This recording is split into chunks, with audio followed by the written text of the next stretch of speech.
Un grand frère qui a souffert du manque de pardon et ça a failli détruire son ministère, c'est l'apôtre Paul. Le grand apôtre, l'homme des révélations de toutes les dimensions. Le pionnier comme il n'en a jamais eu. Paul, la fin de son ministère était triste, pitoyable. Paul s'est consolé en disant: j'ai combattu le bon combat. Maintenant Dieu est fidèle pour me donner la couronne d'épines.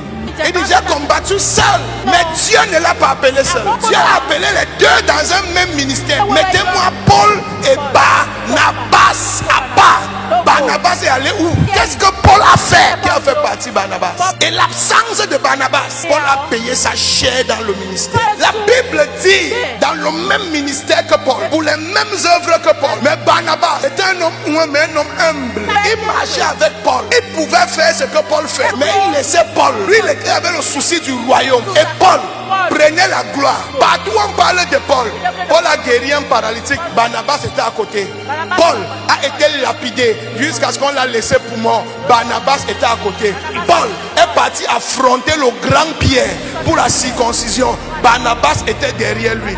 Mais la Bible dit, pendant qu'ils partaient, quand Dieu les a appelés, ils ont pris Marc. La Bible dit, quand ils sont partis pour commencer l'évangile, Jean, appelé Marc, les a abandonnés et est parti. Il a dit: je ne continue pas avec vous. La Bible dit, quand ils sont allés à Jérusalem pour affronter Pierre, ils ont retrouvé Jean là-bas. Quand ils ont eu la victoire avec Pierre sur la circoncision, Barnabas a dit: reprenons Marc et partons avec lui. Paul a dit: jamais. Il nous a trahis. On ne peut plus le reprendre. On ne le veut plus. Paul avait gardé rancune.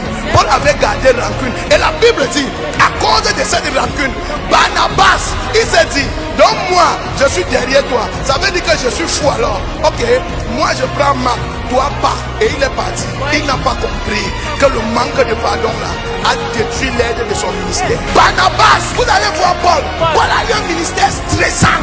Chaque jour, lettre aux Corinthiens. Chaque jour, lettre aux Éphésiens. Chaque jour, lettre aux Hébreux. Chaque jour, il écrit. Si Barnabas était là, il n'aurait pas écrit. S'il avait repris Marc, la preuve, c'est que Timothée, quand Paul partait, Timothée était encore bébé spirituel. À la fin de sa vie, il avait un héritier bébé. Il devait le supplier, le conseiller.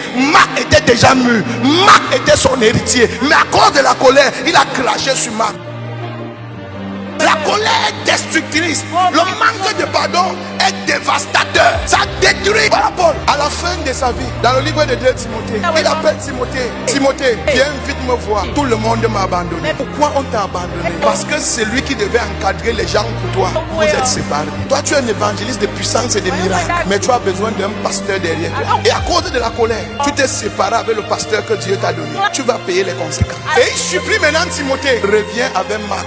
À la fin, reviens avec Marc. À quelle heure? Il est en train de mourir. Il dit que Luc seul est resté avec moi. Timothée, viens vite. En venant, ramène-moi Marc. Il est utile pour moi dans le ministère. À quelle heure, Paul? À quelle heure? C'est là où j'ai compris quelle était l'épine qui était dans la peau de Paul.